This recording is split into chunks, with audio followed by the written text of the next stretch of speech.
क्या मेरा higher self ही highest self है?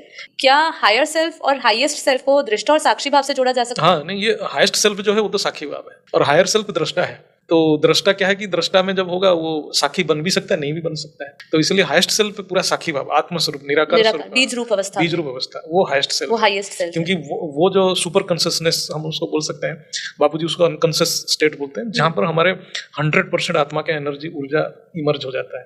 और हायर सेल्फ में हम लोअर सेल्फ से थोड़ा एनर्जी इमर्ज कर लेते हैं, हो जाए हम 2% 3% एनर्जी इमर्ज कर लेते हैं आत्मा का, लेकिन हाईएस्ट सेल्फ में 100% एनर्जी इमर्ज करते हैं। अव्यक्त स्वरूप जो बोलते हैं उसको हायर सेल्फ बोलेंगे, हाईएस्ट सेल्फ। अव्यक्त स्वरूप जो हम अव्यक्त स्वरूप का जो अभी अभ्यास कर रहे हैं, वो हायर सेल्फ। और हाईएस्ट सेल्फ में तो निराकारी बीज स्वरूप है, वो तो धरती के ऊपर किसी का उस अवस्था को प्राप्त करना, वो तो जैसे बापूजी ने अपने वीडियोस में कहा कि जैसे हम परम धाम से ऊपर जाते हैं तो फिर निराकारी रूप में हम ऊपर की ओर अपनी यात्रा करते हैं। तो ये कह सकते हैं कि वहां से फिर हमारा निराकारी शुरू होता है, उसमें भी अलग अलग स्तर पे, जैसे जैसे ऊपर की ओर जाता है, ऊपर के डायमेंशंस में जाता है, चेतना की शक्ति और बढ़ते बढ़ते महीनता आती जाती है, तो उस तरीके से शायद और विस्तार होता है।